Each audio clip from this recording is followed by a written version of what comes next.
Hello and welcome to an all-new episode of Anime Brain Freeze. We are your hosts waving goodbye to 2017. See you later. Oh, wait, no. Hi, I'm John. And I'm CC. And this is a show where we review all the anime series from the previous season we did watch start to finish. Well, we have once again reached the final episode of this season and also the final episode of this year. 2017 was a tremendous year for anime, also video games. Everything else, not so much. Yeah, But since we picked a topic for our podcast that gave us happiness on a regular basis this year, we probably can't complain too much. But we are not done yet. There's still some ground to cover and some shows to talk about, among other things. So today, John will dish out another mystery review. This time I actually know what it's gonna be, but you still don't, so look forward to that. yeah, I decided to spill the beans a little bit off mic, as it were, so you all still get to live in mystery for a few minutes. And then we will talk about the last show from this season, Recreators. And of course, we will tell you our picks for best of the season at the very end of this episode. First, let's try bringing back an old segment that doesn't have a name yet, but I wanted to give it another chance. So stay tuned, we'll be right back.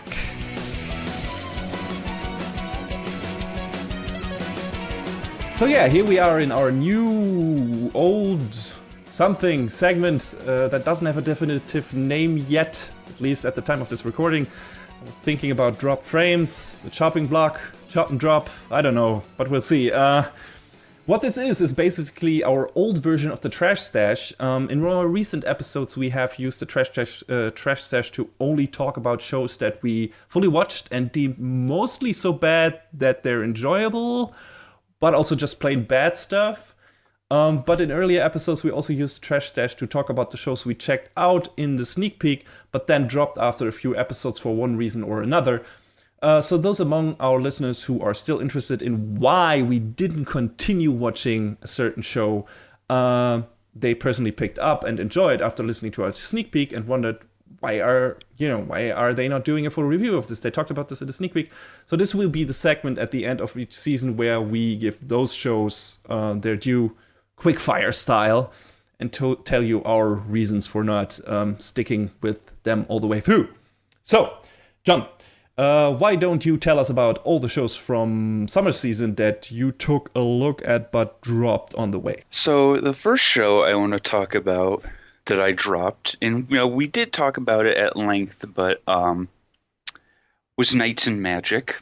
Mm-hmm. Yes. And the long and short that I wrote in my notes about why I dropped it was, hold on, let me just read this very long informational sentence. Fuck Ernesty. Next. I can totally see where you're coming from. Please continue. After that was Kakegurui. Right. This had a few different problems. The first was I still don't think it's on an official streaming platform, which, come on, Netflix, when are you going to give us shows weekly, guys? That was the first thing, which, with the convenience of these platforms like Crunchyroll, High Dive, sometimes Anime Strike, watching stuff weekly and, in a legal format, it's great. It's easy. Trying to watch the shows that, you could have to wait 4 months to, kind of annoying. So, that was one of the reasons. As far as the show itself is concerned, it had, neat aesthetics. I like the character designs. I loved the music. But it doesn't go anywhere. And from everything that the both of us had read, the manga is over 40 chapters in. We still don't know what the hell Yumeko's deal is. So if they haven't gotten that far in 40 chapters of the manga, they're sure not going to get there in 13 episodes of the show, which sort of made me be like, well, why am I still watching this then? Yeah. So I just sort of pushed it off to the side. Yeah, good question. I mean, I dropped out earlier, and but pretty much for the same reasons that you brought up. It's like, I heard that it's not really going anywhere, like you said, and also I had some trouble with not being into gambling and the show not being really good at introducing the rule sets of, of gambling stuff, of the games they were playing. That left me kind of like on the sidelines and wondering, okay, where? I mean, you could always guess that, the main character would win in the end or something, or would pull something out of her sleeve or something. But I couldn't follow the like this way the course of the game and where it was going, so that was kind of like didn't keep me engaged. I think the one thing that I loved the most about it was Saori Hayami's performance as Yumeko, because it's the most off the rails she's gone with any role that she's ever had, and I thought that was great. I loved that. But all things said, you can do without it. Yeah. And the last one that didn't really talk about was Fastest Finger First, which it seemed like it could have been neat. Just about this kid who joins this quiz club and he gets brought into the fold with this quiz bowl thing, but it kind of killed it for me. And this is very uncharacteristic of most Japanese voice acting, is that it was kind of rough, man, and it was really taking me out of it. And that's why I just sort of was like, I don't know if I can put aside some of these performances to enjoy this show. Yeah, I can understand that. I mean, I never checked it out, but sometimes it comes down to the simple things. So what do you got for us? Oh, I think I checked out a lot more shows for that season, and thus I dropped a lot more. So the first one I dropped was Dive. Felt like a wannabe free with less interesting characters and much worse animation, so I dropped it after one episode. That's the long short of it. 18 If, the Gonzo show about a guy changing stuff in the dream world to affect reality. And I just finished a story like that with Persona 5, which blew me away, so I wasn't really looking for another one of those. Hey, you get to look forward to Persona 5 again in April. Yeah, all right. But I watched that because I'm actually interested to hear the main character talk. I still don't get why they didn't do that in that game. I mean, production-wise, I can understand it because it's probably like a lot of, recording voice lines for all of the options in the game.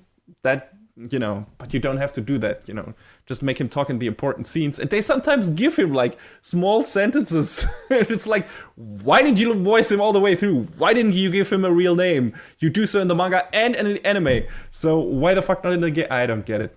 It's kind of weird because I finished this year Tales of Exilia 2. And they sort of did the same thing with the main character Ludger, where they couldn't decide if they wanted him to be a silent protagonist or not. So sometimes he'll have these little quips, and it was like, guys, you can't have both. You got to pick one. Yeah, it makes no sense. Either you make him a complete self-insert character and don't give him a voice at all, and just you are the character. Please voice his lines, or you make him an actual protagonist with a voice and an agenda. Mm-hmm. It's just Like, I mean, they did that well in Persona 4. I mean, I have my opinions of Persona 4, but, that was definitely one of the things that they did very well with it. Yeah. It's also, I don't know, I feel like this derives from this weird misconception that if that character has an actual voice and is saying things we wouldn't necessarily, like, say in that way, that we can, like, empathize with him or her, or, like, can't relate to him or her. And it feels like, why? No. Just because, if it comes to that, I wouldn't be able to play a game with a Japanese main character because, I'm not Japanese. So, and I go to Japanese high school. I don't know how that feels. So that's already, a stopping block there. But that was not a problem for me. So I don't know. It feels like if they want to create a kind of blank slate character for you, they are afraid of giving him or her a voice. Anyway, off that small tangent, as it happens on the show on a regular basis. Anyway, so 18 If was, felt like that kind of story, just not as good presentation-wise. Gonzo kind of lackluster animation didn't help, so again, dropped after one episode. Then we had Altair, A Record of Battles, which was Heroic Legend of Arslan with better animation, but not as cool of a character roster. And it didn't feel distinct enough from that other show to keep going. Action Heroine Cheer Fruits. Too happy-go-lucky slice of life stuff for my taste, not up my alley, so a quick and easy drop. Then we had Welcome to the Ballroom. I had kind of high hopes for this series because it was a production IG show with a sport anime setup and had designs from the Haikyuu anime character designer, a show that I adore. Mostly didn't pick this up again because I read a lot of bad stuff about how it developed down the line. Bad storytelling, asshole main characters, shitty treatment of female characters, not a good introduction to its chosen subject matter, like I just talked about in Kakegurui, which I can't emphasize this enough. It's really important if you want to pull people in your audience who are not familiar with the sport or competition in your show.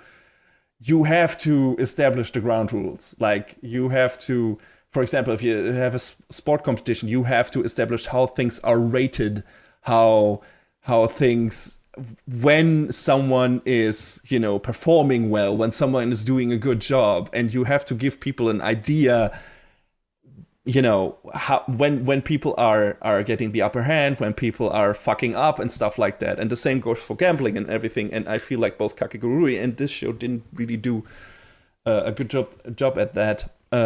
So yeah, none of that gave me reason to watch any more of the show, which is kind of a bummer. Yeah. Next one is Katsugeki Token Ranbu. Great looking otome game adaptation by Ufotable, who really know what they're doing when it comes to integrating CG into their shows. The fight scenes were gorgeous, as gorgeous as in Tales of Styria, if not more. But sadly, neither the characters nor the story could hold my interest for longer than a few episodes, so I chopped it and I dropped it. I think I know which name I'm going to stick for this segment. Anyway, next show, Clean Freak Ayama-kun, soccer/comedy anime with one-note gag that gets repeated over and over again in each episode, but doesn't get absurd or varied enough to last longer than a couple of episodes for me. Haven't you heard? Sakamoto did a much better job at this in recent seasons. Again, shame. I had hoped it would find a good balance between the soccer sports anime part and the comedy, but in the end it didn't, in my opinion. So yeah, next one. Centaur's Life. This one is totally on me. I heard a lot of interesting stuff about the show and how it builds a pretty interesting lore around its slice of life architecture, but I just lost sight of it and forgot about it until today. So yeah, that horse got thrown under the bus by me. My bad. And lastly, leftover from spring season that I intended to watch was Rage of Bahamut Virgin Soul. Really liked the first season of that show, of that series, but I waited for the episodes to pile up so I could binge them, and then I heard a lot of bad things about the second half of this new season. Maybe I would have stuck with it all the way through if I had watched it on a weekly basis, but reading about all its shortcomings and then looking at the episode count made me, reconsider watching it, because there was enough other stuff to watch that still had potential. So there you go. Okay, that's it for the show that didn't make the cut for... that's another good name, The Cut. Anyway, now it's time for John to revisit an old acquaintance, I believe, in his mystery review, right here in a few moments.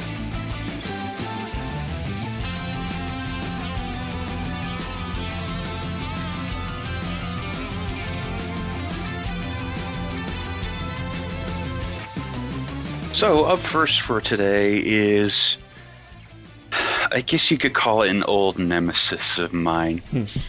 It's a show that I usually go back to when I need a whipping boy, but I wanted to give parts of it another chance.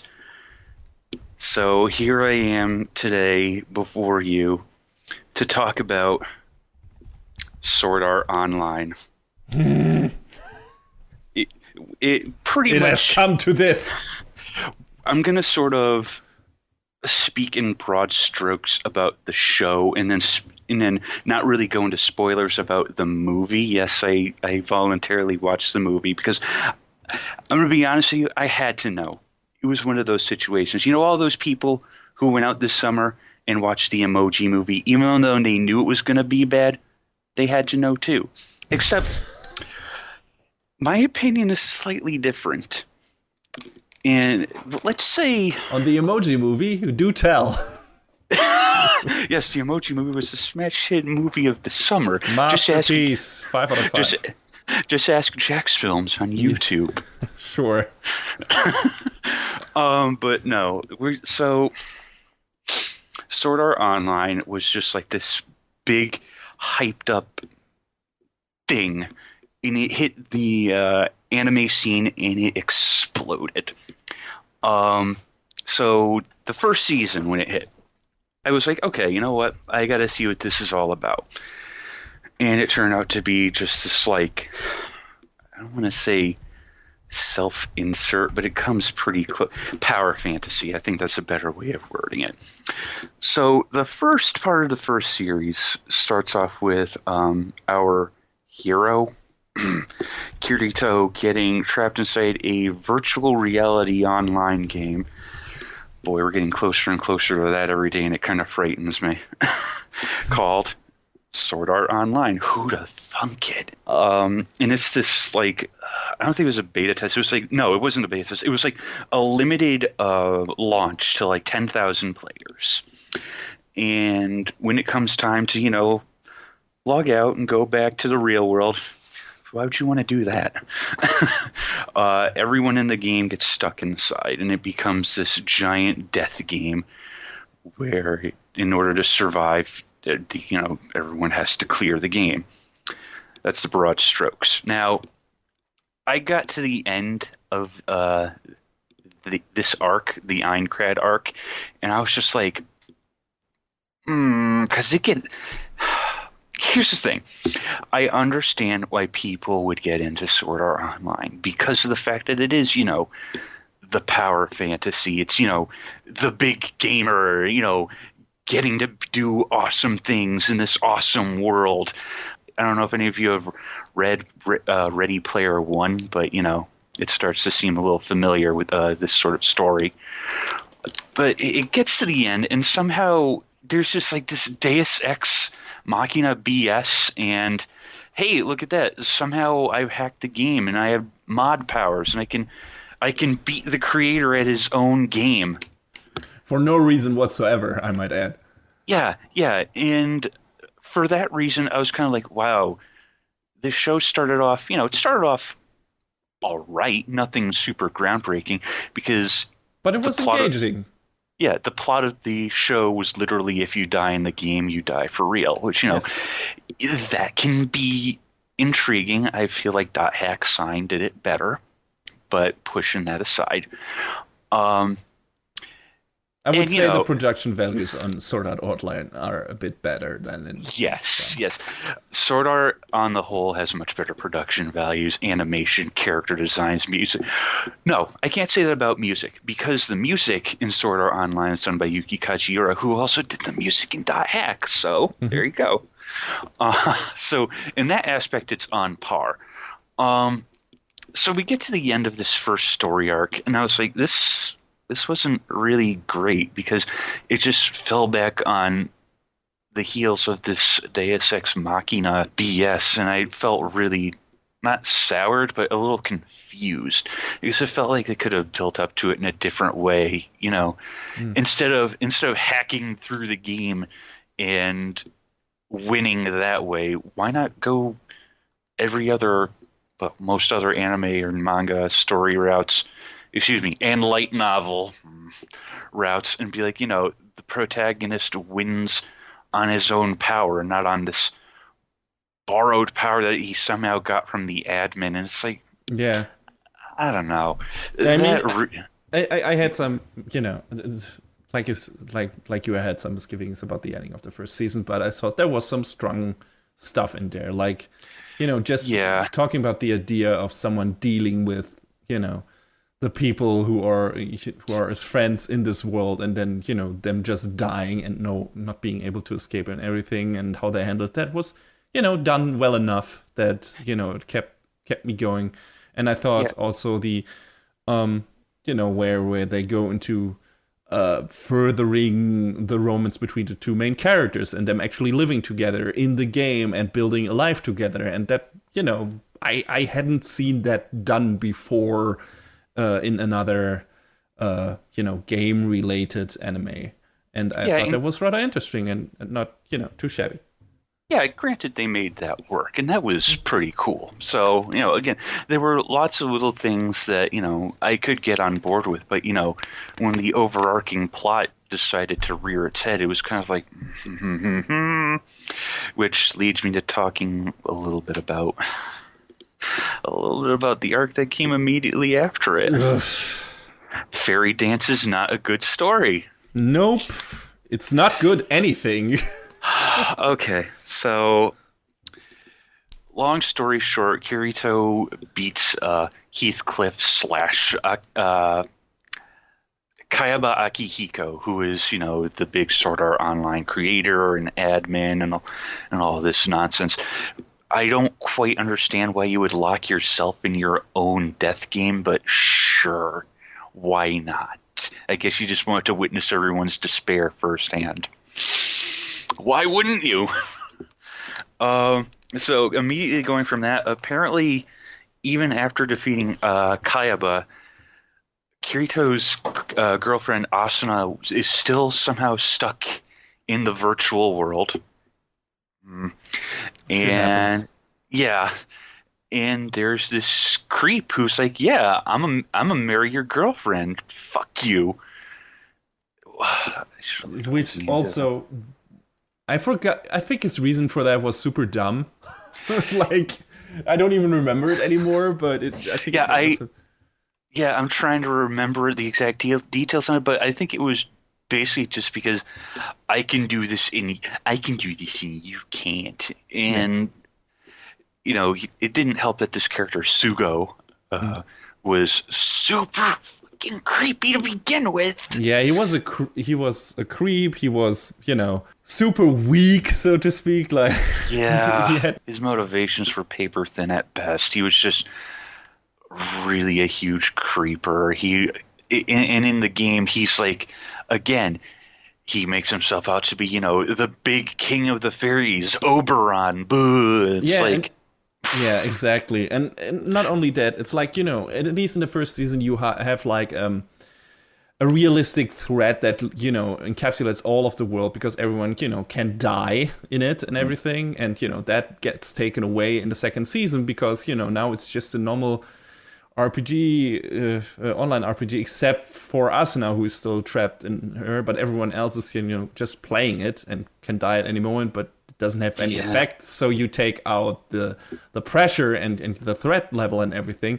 And also, again, Asuna, who was a very, strong and competent character in the first season, is reduced to a fucking damsel role for the entirety of the second season, just sitting in a literal bird's cage to be oogled at by the viewer and the guy who is keeping her captive and can't do anything else.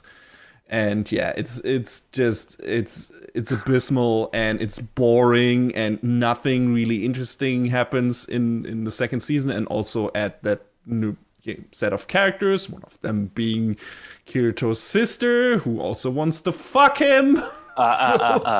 It's his cousin. Right. Yeah, that makes it better. Because of the whole thing that Kirito, his parents died, and he was adopted by his aunt and uncle. And I actually didn't realize, I didn't put two and two together, that Kirigaya isn't his family name, it's Narusaka, which I feel like is something that they glaze over entirely in the show. Well, is it relevant, like, to some parts of the plot? No, but it would at least flesh out the character a little more. Okay, yeah. I really honestly kind of feel that. But weird. When Asuna gets turned into the most literal bird in a cage. That was when I was just like, oh, come on. Is Yeah. it is this what you want your character to turn into, Kawahara? Going from being, this relatively interesting, strong female like protagonist to help me. Yeah, it sucked. Fairy dance is bad, and And I was ready to call quits on Sword Art after this. I guess you felt the same. so a little under 2 years later came Sword Art Online 2. I think I watched the first 4 episodes of this show and I dropped it, mostly because they're very early on. Kirito gets dragged into this incident where there's this character in another game called Gun Gale, this character Death Gun, who is who is apparently able to kill people in real life using his gun in the game. So he goes into Gun Gale to investigate this whole situation. When his avatar is generated, it's very feminine. Mm-hmm. And there's this one girl he meets up with. Her name is Sinone. She's the best character in this arc, by the way. So, Yes, definitely. oh yeah. Not only in the game world, but also like her story overall. I was really surprised how well constructed it was. She she basically doesn't really have a whole lot of trust in guys. She has very few male friends, whatever. So Kirito uses his appearance to kind of close the gap between them. And initially I was kind of like, that's kind of disgusting. And that's why I dropped it initially. I went back to it after watching the movie, though, because something compelled me to see the rest of the story play out. Mm-hmm. So I went back to it. Sinone, in real life, is this girl, Shino, and she had a very sort of, how can I say this? Not really a dark past, but a very traumatizing past. She is with her mother in I believe it was in like a bank. And there's guy comes in trying to rob the place. And she wrests the gun away from him in like this big chain of events. I'm sort of omitting details I don't exactly remember. And it's basically self-defense. She shoots him down and he's taken out. Everyone in the bank is saved. But, that sort of thing sticks with you. Yeah. No kidding. So all at once, she sort of has this paralyzing fear of guns, which, do you blame her? No. But, she plays Gun Gale as sort of a coping mechanism. A virtual gun is obviously going to feel a lot different than, having an actual cold steel in your hand and you can take someone's life with it. And so the threat of this death gun, I think they sort of played off as being very real for her because of shock and awe of the century. Guns kill people. The two of them, Kirito and Sinone, form this unlikely duo to go after this death gun character. They get into this tournament, and at first Kirito's trying to do, his lone wolf thing. I'm such a cool guy sort of thing. But this was sort of the start that the movie sort of did this too, but this was sort of the start in the series proper, where I sort of feel like they did a little bit of a turnaround on his character. And I think it was for the better, because he sort of starts to see, hey, I guess I do need other people's help. Fancy that. You can't do everything on your own. You're not Superman. And it's at that point where the focus sort of comes off Kirito, and I think it was necessary after the first series because the first series is obviously it's all about him and being the cool guy, self-insert Gary Stu that I couldn't stand. God damn, I couldn't stand it. But when they sort of pull the focus off him starting in the Gun Gale arc and moving forward after that, I feel like it made him more bearable, to be honest. Definitely. I don't know if I would consider... probably I would consider Gun Gale... Wrong game. Gun Gale, the strongest arc of at least of the ones I've seen. I haven't seen the last one, so it's kind of, I wouldn't say it's the season's downfall that they give away the bad guy in the opening animation. Yeah, about that. Which they do. I mean, it probably would have been super obvious without that, but it's like right from the get-go, you could have tried to make this a bigger mystery.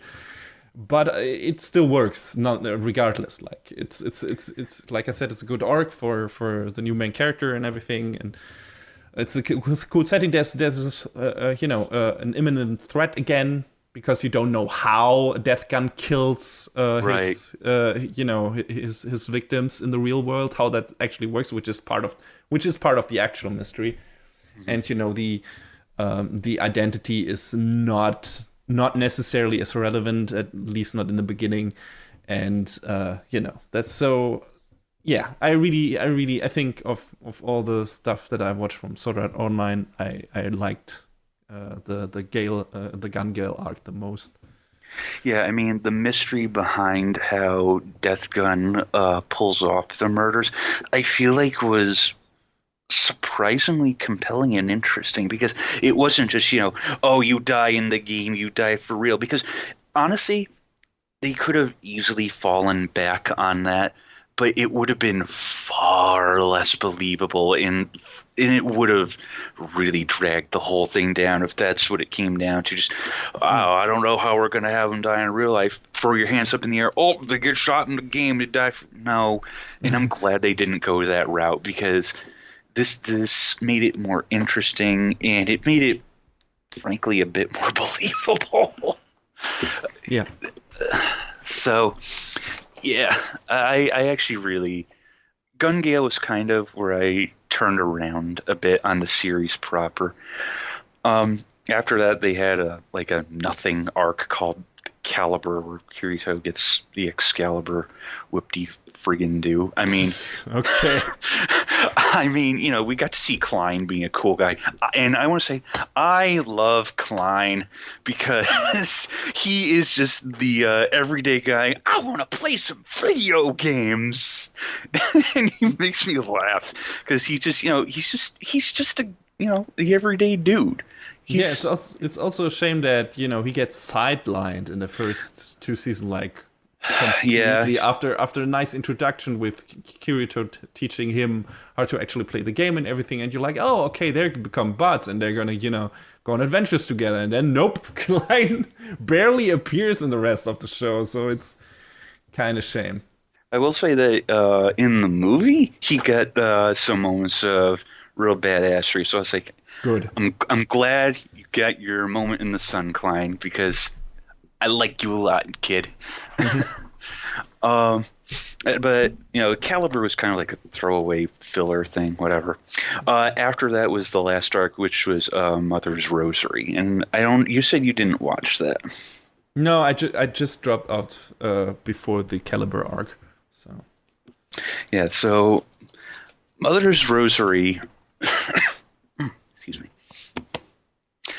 Mother's Rosary kind of starts very unassuming. It's just the characters hanging out in the online game.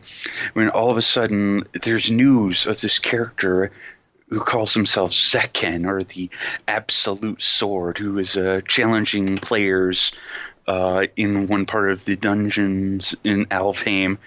If anyone can beat this player, they're going to offer up this 11-hit original sword skill as a reward.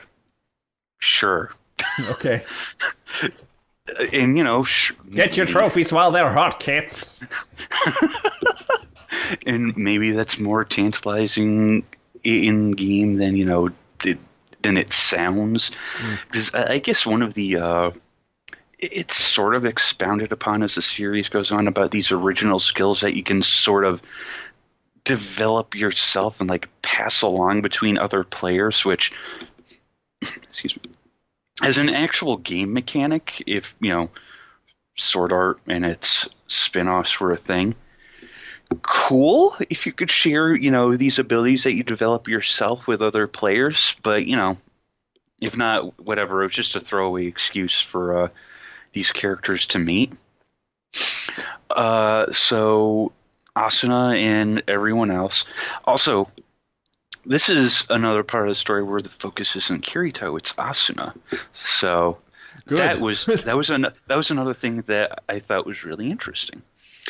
Asuna and a whole bunch of the others go to meet this absolute sword, and it's this girl, Yuki, who's just like, she's beating up everyone. Like, she cannot be touched. And I think I like it at this point because they even say that, she beat Kirito handily. Yes, someone giving him a taste of his own medicine. But we didn't see it, right? It's not on screen, but he's like, yeah, no, she kicked my ass quite thoroughly. But we can't show it. We can't destroy the power fantasy. We must not. And, let's be real, that's what Sword Art is pretty much primarily all about. Yes. So Asuna challenges Yuki, and it sort of ends up being a draw, but Yuki's like, you're the first person to push me this far, and she takes her and introduces her to her guild called the Sleeping Knights. And these Sleeping Knights are, it's a small guild, consists of 6 players that, have gone from game to game, and this was basically the one that they settled upon. And we sort of find out as time has gone on that the Sleeping Knights are all people who have, become sick or hospitalized at some point in their lives. And Yuki, we come to find out, she basically has been using these virtual games as sort of a form of palliative care because she is very much not going to last very long. So Asuna and Yuki form this like really strong bond, and I feel like it's probably one of the most meaningful relationships that we see in the series. I don't know, something about, well, it's not something, there's something very pointed that I was able to draw a parallel in my own life too. But this particular arc, I feel like, was the strongest one to date because it felt real, man. This bond between these characters that, one of them is not long for this world, but she wants to make the most of her, experience with these friends that she's, never gonna have again. And it was really poignant, I feel like. Sounds really sweet and touching. Did they like spend enough time on, believably developing that bond, like, making you believe, okay, they didn't just, meet now and now they have to say goodbye and are very emotional about it, but this show like make you feel like they spend enough time together to make their bond feel relevant? Yeah, I feel like they did. Well, especially with, with the characters that she had known in her guild, because they make it apparent that they had known each other for, I believe it was like 5 or 6 years up to that point. And Yuki and Asuna, it's they make it pretty plain with the passage of time that they get to know each other over the course of several months, and I don't know, just this one particular story I felt like was the most interesting and like the most heartfelt out of all of them, because as much I really liked Gun Gale. Introduced Sinon, she was a neat character. I like that anytime Kirito decides to step out of line, Sinon is there to be like, man, what are you doing? Stop it. Which, if we have someone who's actually calling him out on his shit, you're okay by me. Yes. Which is why I like her and Lisbeth so much. But Mother's Rosario really, I really hit home for you. Yeah, it hit home because, without going too far into details, I had a similar sort of friendship with a friend who I didn't play Final Fantasy XIV with him, but because we were never on the same server at the same time, but we talked a lot about it. So, but yeah, I feel like out of the series proper, that was probably my favorite arc. And like I said, we start to move into these other character stories that were just infinitely more interesting than Kirito the badass, and I feel like that was definitely what it needed. Yeah, weirdly enough, the main character of the story is not the most interesting character of the story. No, as it happens. But yeah, that sounds great. And even though I don't have that, that emotional connection, or won't have that emotional connection to that arc that you do, I feel like I should maybe go back and check it out, because it sounds like really good, emotionally gripping stuff. So. Mm-hmm. So how did the movie pan out after all this, or before this, in your watching timeline? Right, now we can actually talk about the movie proper. Which came to theaters in the US in? It was March of this year. So the plot of the movie takes place probably a little after SAO2. They specify as the year 2026. Man, that's really not far off. So this is 4 years after the Aincrad incident. So just, again, giving it a frame of reference for the series as a whole, which, I appreciate they did that. Okay, but it's set entirely after the all seasons of the series. Right. So far. Okay. So in time 4 years after the Aincrad incident, there's this new type of technology. It's this gear called an augma that when you wear it, you can engage in these augmented reality games. The most prominent one is called Ordinal Scale. Wouldn't you know it? So Kirito is kind of initially resistant to the idea of using AR for gaming. And I gotta be honest, I sort of like this point a lot, because she's like, man, AR is just I'd rather stick with VR. It sounds like a gamer stuck in his ways. And I thought that was actually probably one of the best things about him in the movie. It at least made me chuckle. Also, I mean, depending on your physique, that is a good enough reason, because you might not be able to pull off the feats in AR that you are in strictly VR, like in the video game world. You know what's great is they actually bring that up. Good. Because Kirito's like, oh, I'm so good in the virtual world. I can't do it in real life. Yeah, understandably so. Neither would either of us, I assume. Oh, yeah. So, there you go. But yeah. But, that makes me wonder. I assume there are action scenes in this movie. So there are lots of action scenes. I mean, are they going all out over the top? And if so, how do they justify a character being able to jump 20 feet in the air and, delivering super attacks and stuff like that? Don't worry about that part. Okay.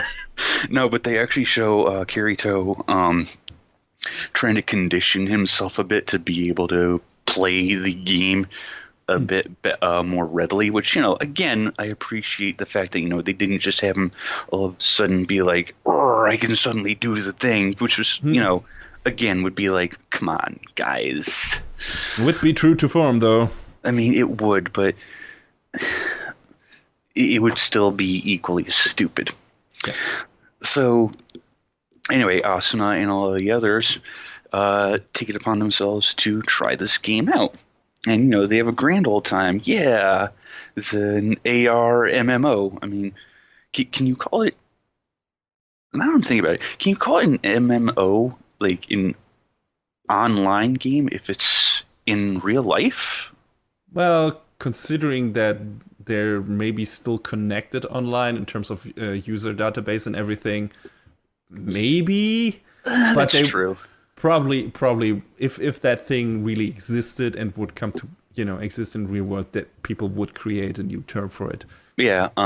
So time moves forward, and one day, the game, the people who run the game, all of a sudden are like, "Hey, we're gonna take data from Sword Art Online and add it into ordinal scale."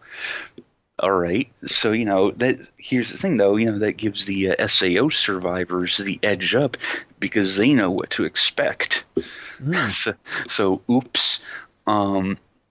But when players, from that point forward, when players are getting defeated in game, they seem to begin losing their memories, in particular the SAO survivors and their memories of their time in Aincrad, which, depending on how you view it, might be good or bad, from whatever perspective you're looking at it, be it from your outside looking in or as one of the characters taking part in this story.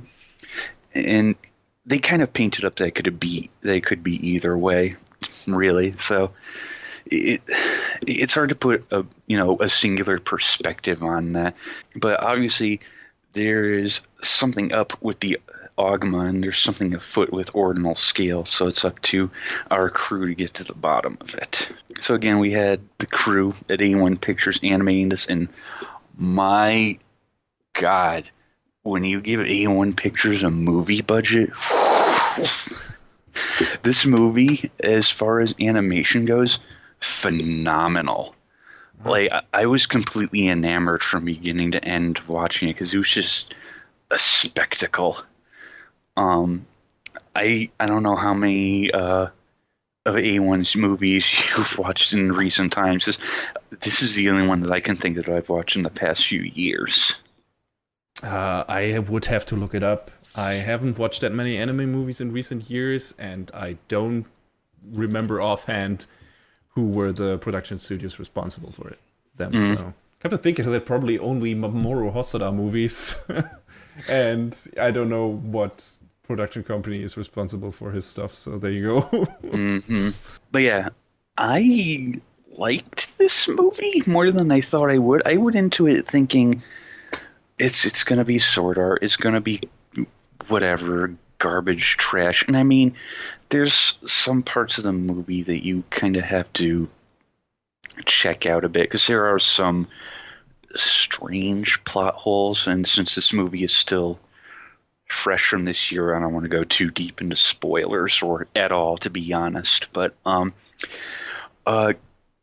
going back to what we were saying about the character development and the shift in focus from certain characters to other ones, again, Kirito has become more sufferable. I like that they put, the spotlight on other characters. Like, again, this is another story that centers very heavily around Asuna, which, again, I appreciate the fact that, they seem to have decided to, after Alfheim, walk back. It seems like an apology, really, for like, hey, yeah, sure sounds like it. Sorry, we made everyone's waifu this loser for like half of the series. Because you look at any modern top list of favorite female characters, who's going to be there. It's going to be Asuna. Like I said, I went to this sort of not expecting much out of it, and I got more than nothing out of it, man. And it's what spurred me to go back and try watching the rest of SAO too. And I feel like I haven't done, and I want everyone to understand that I haven't done a complete 180 on my opinion of Sword Art because I have been very staunch in my opinion of it. But I feel like as the series has gone on, it has gained a modicum of being a better story and better series because of the fact that, it has changed focus. It has, just become more interesting with these other stories. And I don't know, it makes it sound like I'm walking back my opinion. No, not really. I mean, no. But I will also not forgive Sword Art for its incredibly stupid plot conveniences and Deus Ex Machina and Kirito as a whole from the first series, because fucking A.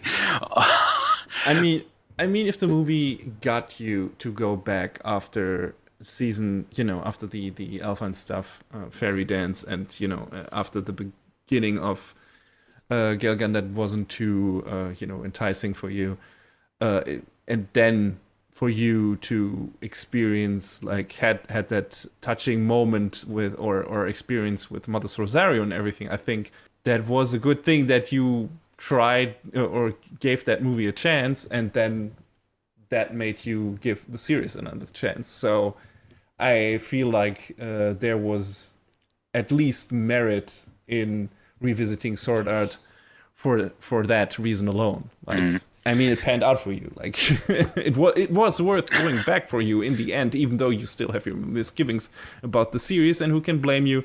I mean, season 2 hasn't been erased from existence, so.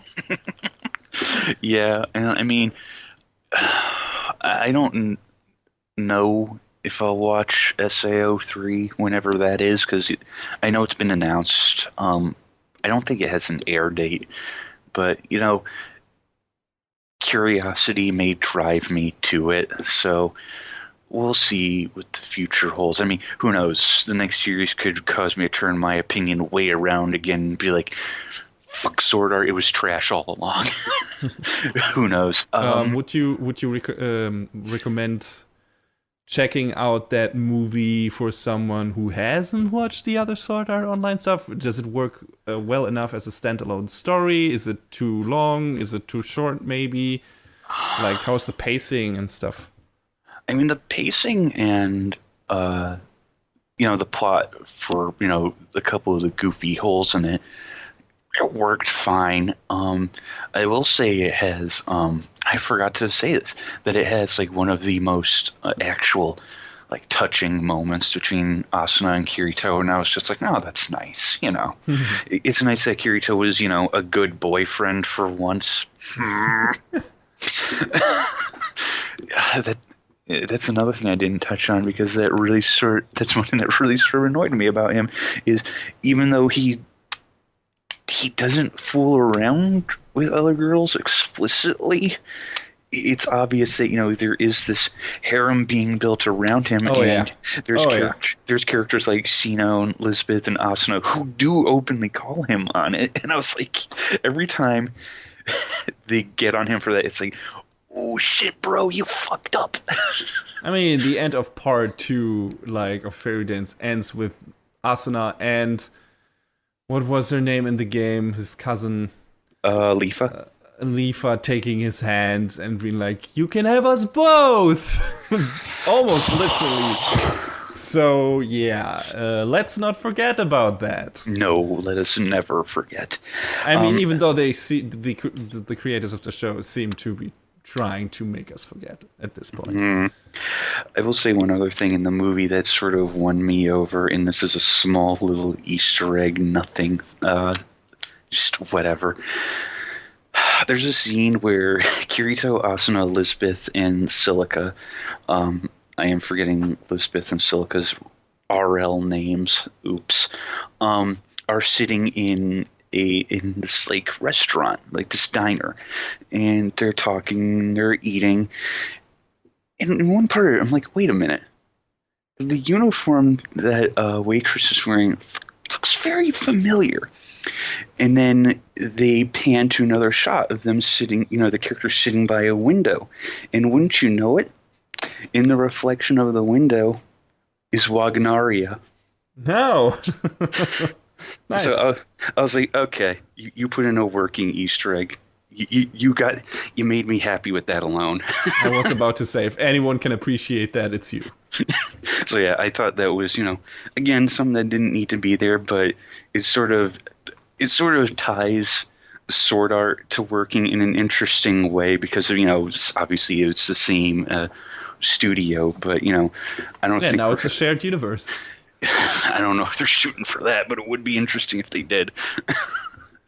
So It's probably already fan fiction of it. Oh, are you kidding?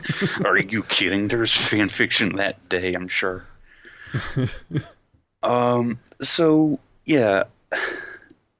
Again, I feel like sword art shouldn't be forgiven for its very rough first series, but I feel like it sort of went on to better itself in a multitude of ways.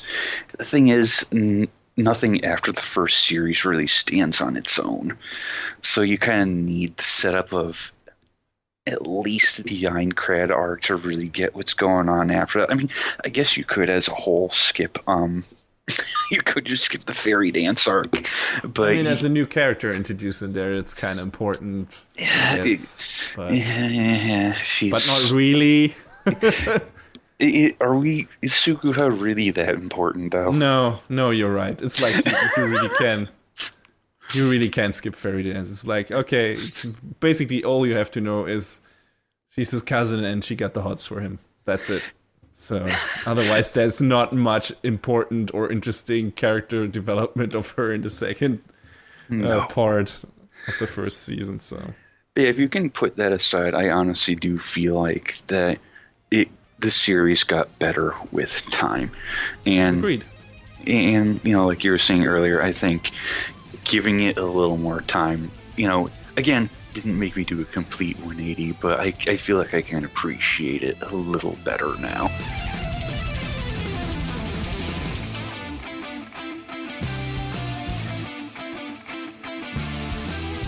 Sota Mizushino, a young high school student, passionate anime and manga fan, and also aspiring light novelist, is one evening watching one of his favorite fantasy anime, Elemental Symphony of Vogelchevalier, on his tablet. While witnessing the main character Silesia Optiria duke it out with a mysterious girl in a military uniform, he suddenly gets pulled into the episode itself, Captain N style, and finds himself in the midst of the confrontation between the two girls. Silesia shields Sota from an incoming attack, and both of them get instantly catapulted back into the real world.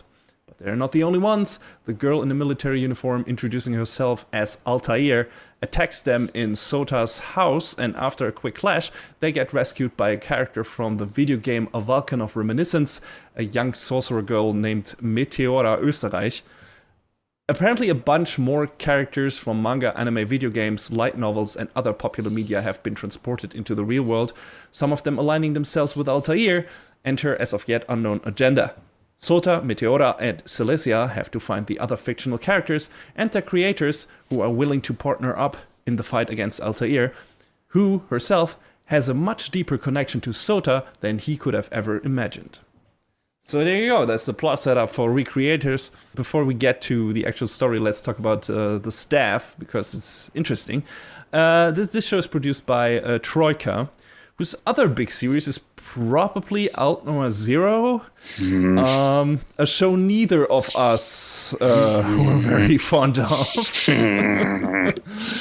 But if there's anything good to highlight in regards to Outnoa, it's the animation, which looked really good pretty much all the way through. And same goes for Recreators. Yes, there are some rough patches here and there, but the character designs are cool, mostly on model. And the battle scenes look really great when they have to, when they need to.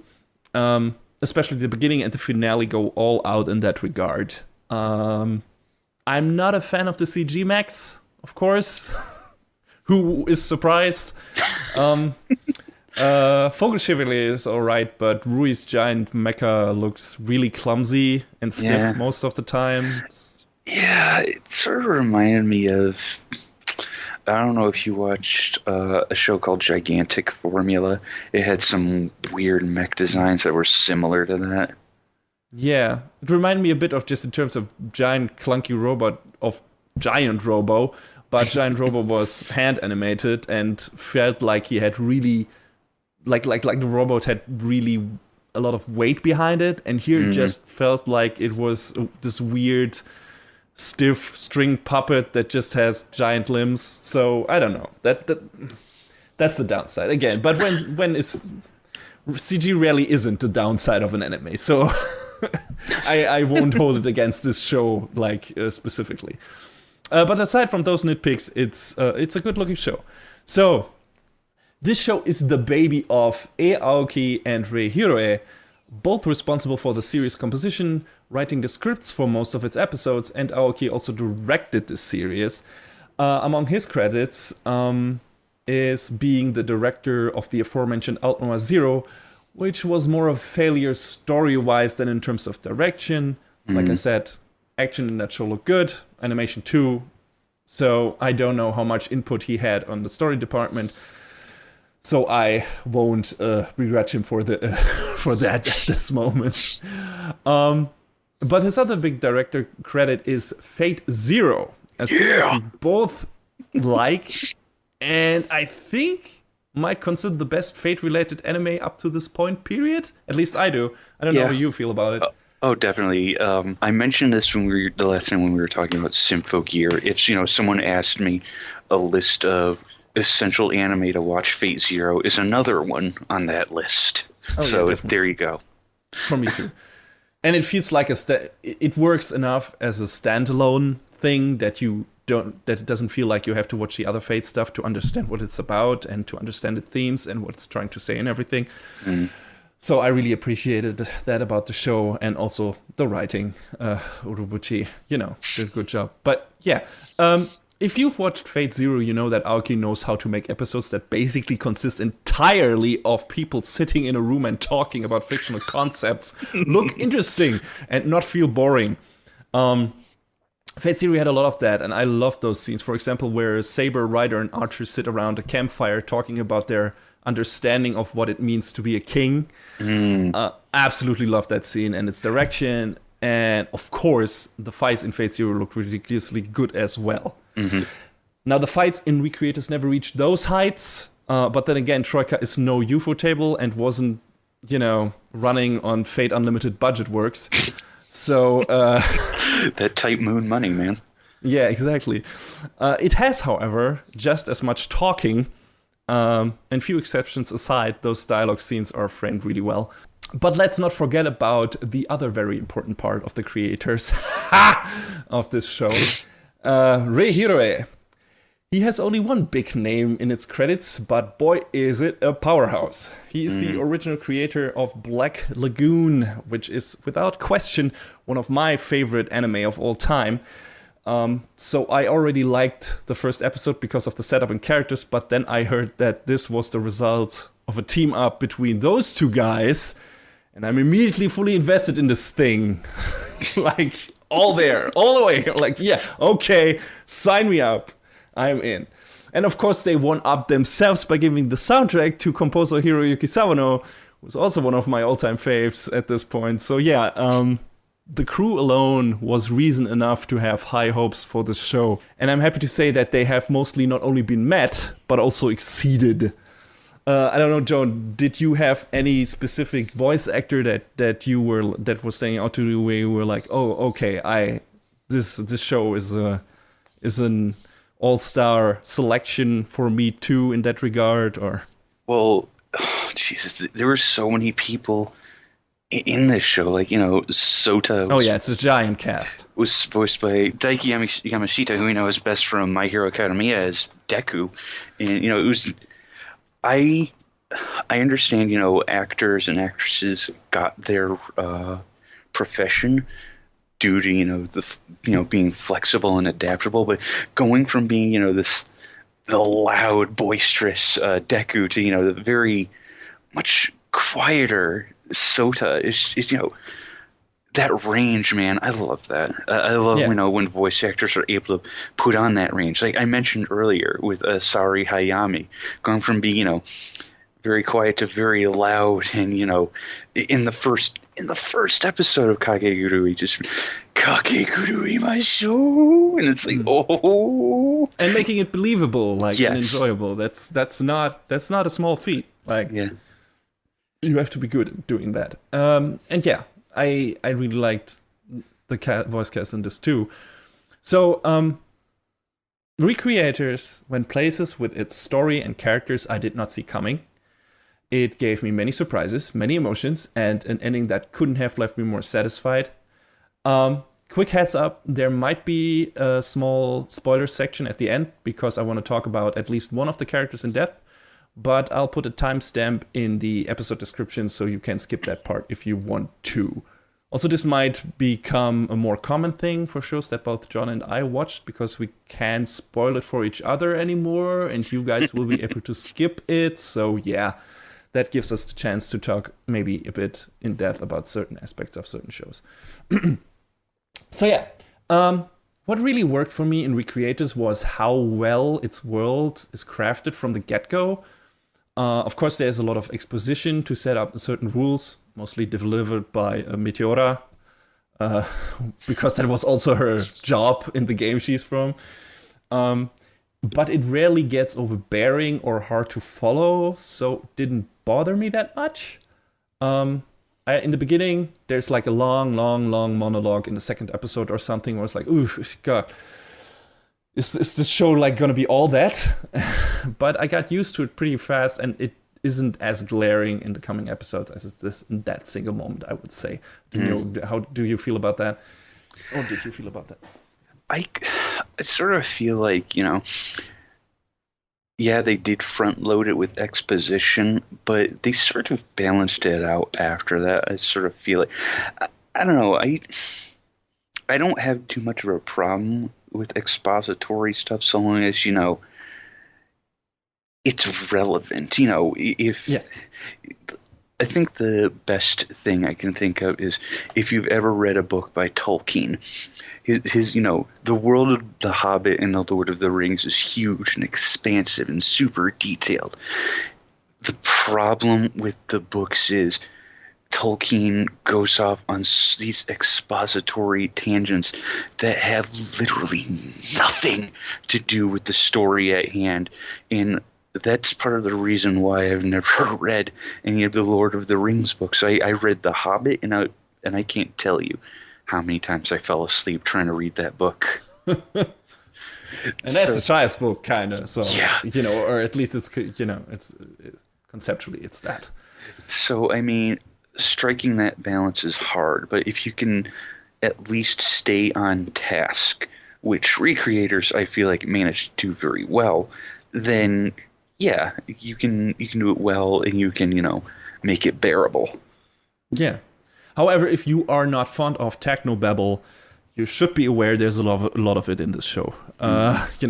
Made up terms and certain concept created like with this completely fantastic and made up angle, and you have to suspend your disbelief in certain parts to make this work. But I think the show gives you an easy way out and a believable enough scenario to make this work. So, part of this is that the series is very self-aware. It's regularly poking fun, deconstructing, and subverting a lot of the tropes and rule sets we are used to from other anime. So if you are expecting things to go a certain way, the show will throw you for a loop multiple times.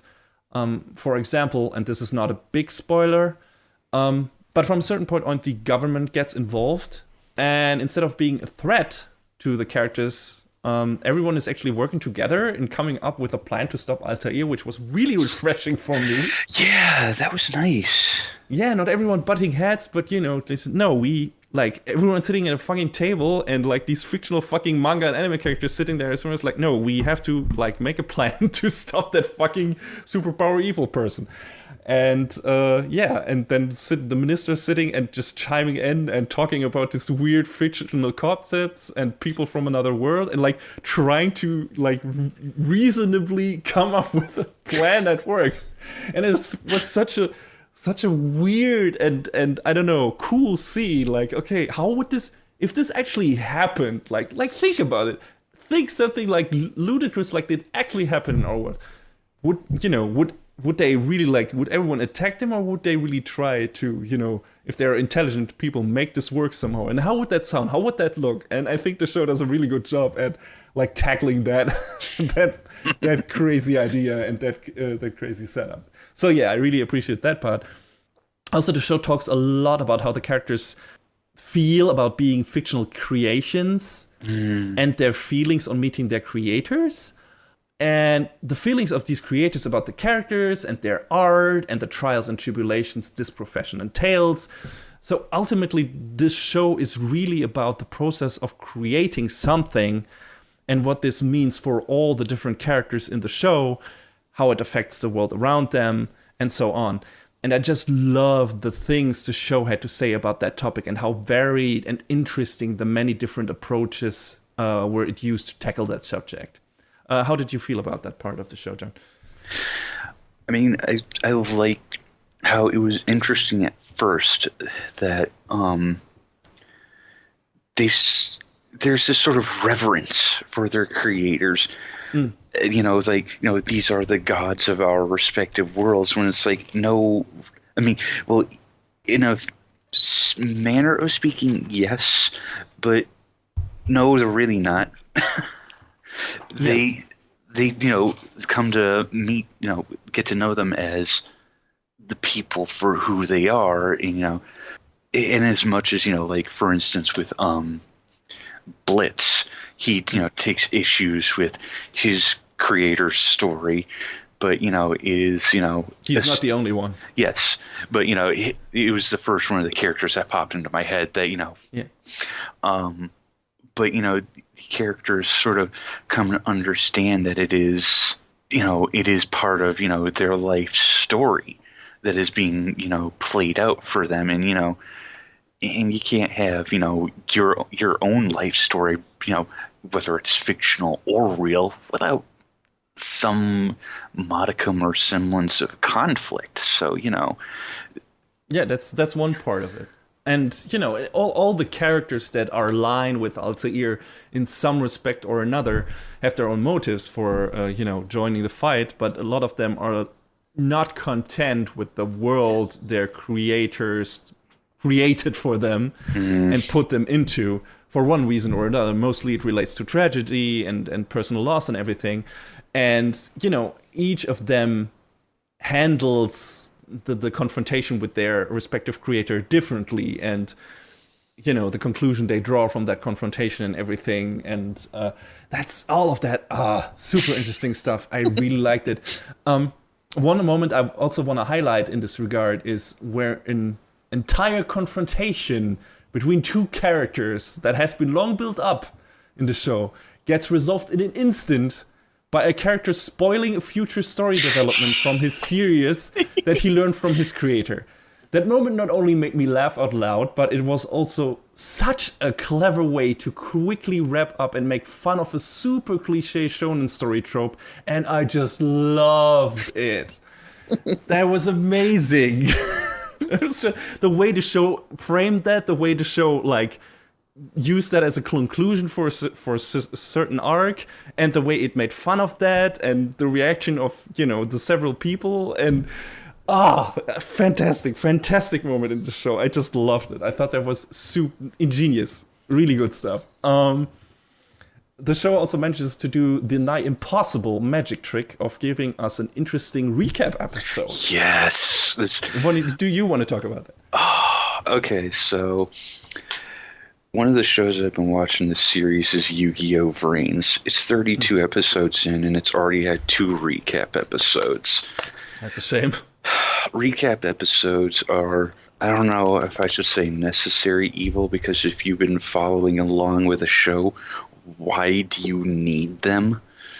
But I will say that they had fun, a lot of fun with this recap episode. I remember I said to you, "Hey CC, this next episode is a recap episode," and you were like, "Ah," and I was like, "But you need to watch it." Oh yeah, and you were right. I mean, Meteora not only breaks but shatters the fourth wall in that one and puts her own spin on the story so far. Yes. And I really, really enjoy what they did with that. Again, She's, very much self-aware. She is not the most reliable narrator, let's say. No, not really. At least at that point. You feel already in that part, you feel that she wants to tell her own story, which also links back, to other parts of the show, but we'll get to that. Now, I personally loved all of the characters, but I could see some people complaining that Sota aside, we don't learn enough about their background stories to make them interesting and relatable enough. But then again, this is a series populated with certain character archetypes we have seen before, and subverting those archetypes, or at least playing around with our perception of them. So we have seen a Celestia, who is this straightforward, optimistic heroine of many light novel, fantasy, whatever anime. We have seen Alisteria, she's basically female guts. We have seen Rui, who is a less annoying fusion of Shinji Ikari and Amuro Rei, I would say. Yuya could be from a season of JoJo's Bizarre Adventure, and so on. So we don't really need their origins or background stories, because to some extent we know those already, because we have seen those characters many times already. What is more interesting, and what the show thankfully spends most of its time on, is seeing these characters get thrown in a different scenario, so the real world, become self-aware and confront their own character and story archetypes and tropes and react to them in different ways. An example for that is Mamika, who is our standard magical girl, for example. She gets totally confused and outright appalled when the people she attacks in the real world are showing signs of injury and bleed and everything.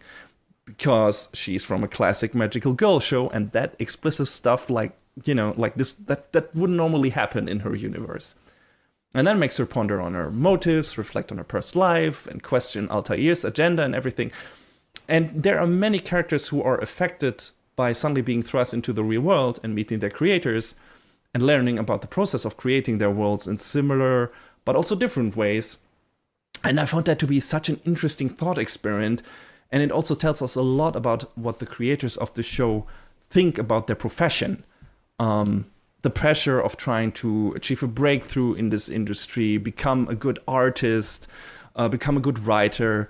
All of that is also addressed, and how hard it is to stay on top, and the difficulty of coming up with passionate stories that also garner enough fan approval to help the creators tell their stories from beginning to end. All of that is in there, and the different possible approaches to storytelling in general. All of that was super interesting, insightful, and engaging to me. Like, I was really, really surprised, like, how many moments, like, in that show resonated with me on a level where it's like, oh yeah, I can totally see where that character is coming from. And I was watching it with a friend of mine who was also drawing stuff and drew a lot on occasion, but kind of dropped off it. And when there's one of the characters talking about the problem, being self-conscious about, about their own art and about drawing stuff and trying to stay in training and everything, and he was like, oh my god, that feels so real. I've been there. Like, I have felt this. I have felt this way. Like, I felt like this character feels. And it's super cool that this show is like directly speaking to people who have tried to create something and dropped off at a certain point, or had difficulties pulling through or bringing up enough motivation to keep on going on that path. And yeah, that felt like good, real stuff. Like, it felt like the creators of the show were telling us about, parts of their own life and their own, their own history of creating stuff and their issues and difficulties with it. And it was like, that felt like really really interesting and good. So yeah, I also love that Sota is a very flawed protagonist who has to come to terms with certain things he did and has to take responsibility for it. I think the show did that really well. Now, where the show falters a bit is its pacing, because it's really uneven. We get a few quick fights in the beginning, and then a lot of talking and constructing a battle plan and setting that into motion. And then in the last third, we basically get a giant-ass battle royale that lasts a bit too long for its own good, I would say. I mean, there are enough twists and cool moments thrown in there to keep things interesting, but I feel it would have served the show better if they spread both aspects of the show out a bit more evenly. What do you think, John? Yeah, I mean, there was a lot of that, like we were saying, a lot of like planning and talking, but obviously it wasn't without purpose, but trying to get to it kind of cut both ways, trying to get to the action and then how long parts of the action took to play out seemed it seemed uneven on both ends. It's hard to say whether or not it's hard to say if the fault landed on one side or the other. There was another show that I'll probably talk more about later on that I dropped this season that sort of did the same thing, where it had like so much setup in the beginning, and I ended up dropping it because I was like, what is the payoff? When is the payoff? And I just, but something about this show really, in spite of all of that, it kept me engaged and interested through to the end. So it's hard for me to say, obviously it had its issues, but you wanted to see where it would all lead in the end, and how the conflict would be resolved, and pretty where the much characters would end up and everything. Because it did have compelling characters, Yes. or I should say, their interactions were compelling. Yes, exactly. Like having these characters from different worlds who are constructed by completely different creators come together, interact in our world, or have to interact in our world, have to interact with their makers, so to speak, and evolving from that and developing from that. That is one of the most interesting aspects of the show, aside from the underlying theme of what is it like to create shit. And yeah, I think the show did realize that really well, and that's probably the most engaging thing, aside from all the fancy action fireworks stuff that happens too. Aside from those nitpicks about the pacing and everything, I think I haven't walked away that satisfied from an anime in a long time. I loved everything the show had to say, did, and tried to do. It's not perfect by any means, sometimes even messy, but I wholeheartedly recommend it to anyone who likes anime, or any of the other types of media touched on in this show, and who knows their genres and trappings and is willing to look at them in a different way. But if you don't have to add any more, John, any non-spoilerly stuff, I want to say let's move into the spoiler section to quickly talk about some aspects of the show in depth. Sure, go for it. All right. Like I said, for all of you who don't want to know anything about the ending of the show or its main antagonist, you can skip ahead a few minutes to our best of the season section. Can find the timestamps in the episode description. So, John, who do you think is the main character of Recreators? Ooh. I don't feel like, now that you're making me think about it, I don't feel like it has a singular main character. Yeah, that's a good point. I mean, we get to know Sota first and foremost, but he sort of gets caught up in the middle of this story. Yeah, and his background story is more relevant than his actions. I would say the show makes you believe in the beginning the main characters are gonna be Sota and Celestia, because they would be your standard pairing in a normal show of that kind. But we both know what happens to Celestia, and Sota is not really proactive enough until the very end to be a vital part of the rest of the story. Yeah. I was wondering about this, like, who is actually, like, the main part. You could make a strong case for Meteora, I would say, because as we learn in the end, she's actually the one telling the story to us, not Sota. Also, she probably has the most fulfilled arc of any of the creations, and, stays behind in the real world and everything, and... there's a reason why she's the narrator of that recap episode. So, I would say it could be Meteora. But I would argue the main character is actually our antagonist, Altair. I could see you making an argument for that. Everything in the story is set into motion through her connection to her creator, Setsuna. Everything she is what the big theme of the show is about. She says it herself at one point. She is a character birthed and formed by thousands of people who came up with their own stories for her. Because she is basically a Toho / Hatsune Miku made flesh thing. She's creation let loose and running wild, and that is where she draws her power from and what enables her to pull all these different powers out of her ass, which I would have maybe scoffed at in a different show, but it's so well integrated here, like in the basic story, and makes so much sense in the context of the show and its themes that I really appreciated it. I also really liked the ending of her arc, even though some people, could argue that say that she wouldn't have been tricked by a version of Setsuna cooked up by Sota and his memories of her. But then again, that only tells me that Altair's resolve wasn't as strong and stone cold as she made it out to be.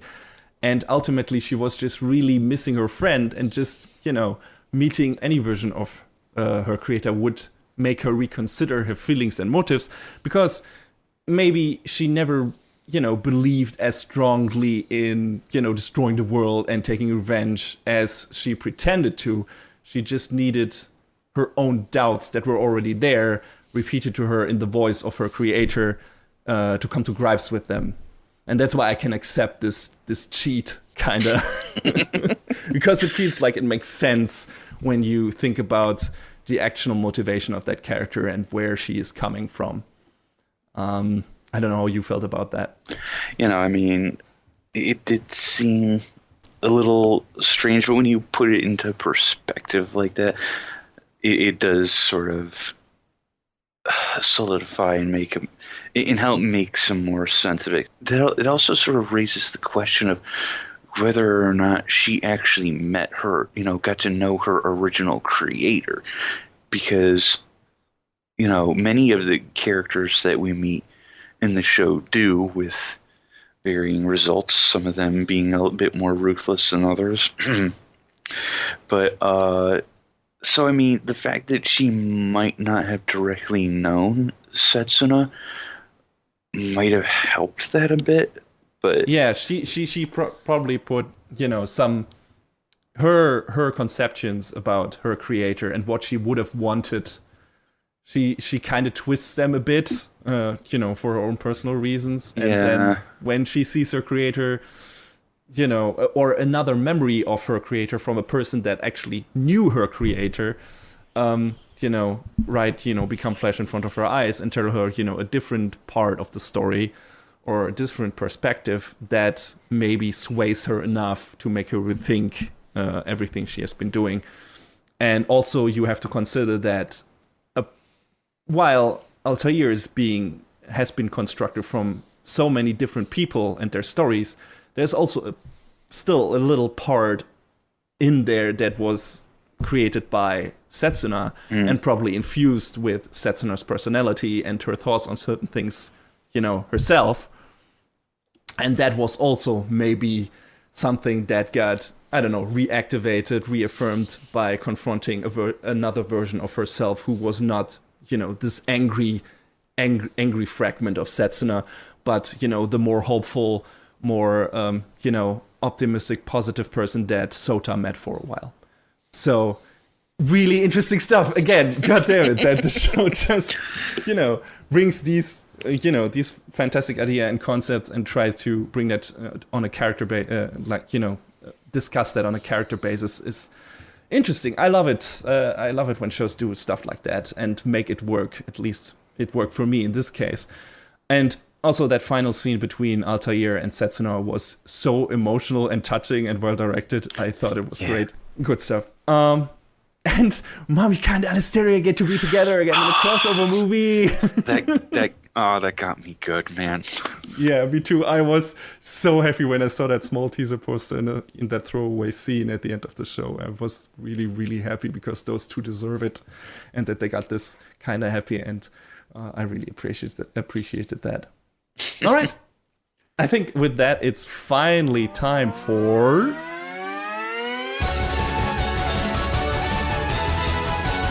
Best of the season! Alright, here we are again, and have to pick the best anime of the season, at least in our opinion. And John, I'm gonna give you the lead in here because, I think I know your pick. Yeah, maybe. But you go first. Oh man, I narrowed it down to 3 shows. I wanted one of those 3 to be Symphogear, but it was so rough that I just... So did I. I'm sorry, Symphogear. I still love you to death, and I'm looking forward to the next season. But oh, definitely. But season 4 was ultimately a bit of a letdown. So yeah, it ended up being pretty weak and more of like a setup, more than anything else. Like we said. My show of the season, I think we're probably going to have the same answer now, because talking about it, and it's fresh in my mind again, probably Recreators. I mean, it was between that, Princess Principal, and the second season of My Hero Academia. Oh, yeah. Just how realized and fleshed out the relationships between the characters and Recreators was, I think, sort of elevated it above the others. Like, you have these friendships in Hero Aka that, they're neat, seeing these characters play off of one another, and they're all very likable and interesting, but it doesn't feel as deep or well realized as Recreators is. And that's not a knock on on Hero Aka, because it's great. I love it. It's a great action show. But it's maybe a step or 2 off from being what Recreators ended up being. I don't know how you feel. Well, I think you probably have the same choice, but... Well, there's only one word to appropriately describe my feelings on the process of deciding what to pick as my favorite show this season. Oh. Fuck! God, this was such a good season and tough choice. Yeah, like you said, we had two great leftovers with Hero Academia and Recreators, mainly good newcomers with Princess Principal and Symphogear, and the fantastic Made in Abyss for me too. Like you, I narrowed it down to Hero Academia and Made in Abyss and Recreators. Honestly, it could have been all 3 of those, but if I have to decide on one, I decided against Hero Academia because it will come up in future reviews, because season 3 has already been announced and the same goes for Made in Abyss. Of all the candidates, Made in Abyss probably hit me the hardest on an emotional level. But it will also get a second season, and I heard the next arc might be the best in the manga up to this point, so I'm sure it will have another step at the top spot. And in regards to Hero Academia, like I said, it's getting another season 2, and that's why mostly I was like, okay, I get to talk about this again. And I really enjoyed that, but some of the thing, and I thought season 2 was a huge step up compared to season 1 of Hero Academia, which I definitely already liked a lot. but some of the themes they were touching on, some of the some of the characters that they will continue to develop, got some interesting backgrounds and everything. So fantastic. That could have been in any other season, that would have been my top pick.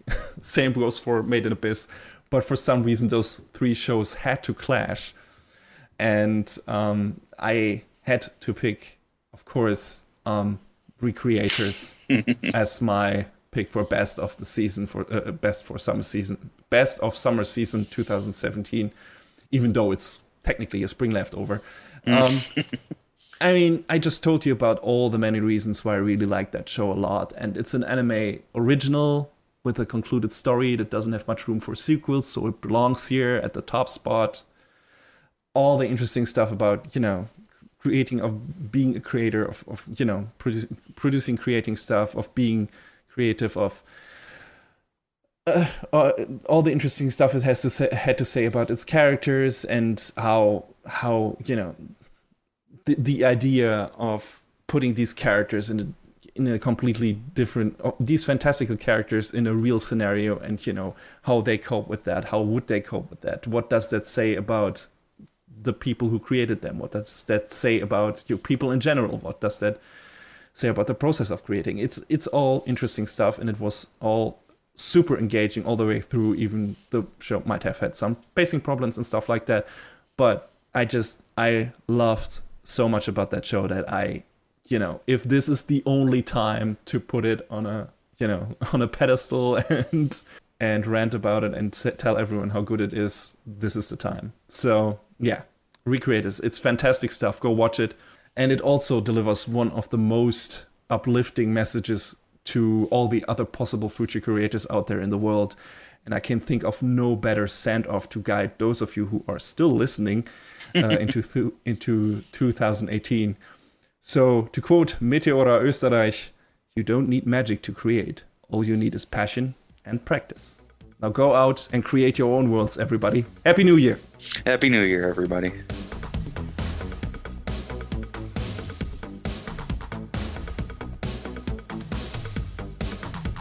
And that is a wrap on the 43rd episode of Anime Brain Freeze. All the music in our show is from the Double Dragon Neon soundtrack by the amazing Jake Kaufman. Please go to vrt.bandcamp.com and check out his awesome work. Our show is available on most of the popular podcast services, but it's always worth visiting animebrainfreeze.com for some interesting articles linked in our episode release posts. Follow us on Twitter at AnimeBrainFreeze. We tweet regular updates and fun anime-related stuff there. Leave us comments and questions on Facebook and our YouTube channel, or send an email to animebrainfreeze@gmail.com. We would love to read your feedback. Thanks for tuning in. We hope you had a good time, and please join us again on our next show. That's good. So long, everybody. Next time on Anime Brain Freeze, we return to the crazy streets of Halsalem's Lot to report on the recent misadventures of our favorite supernatural misfit freedom fighters.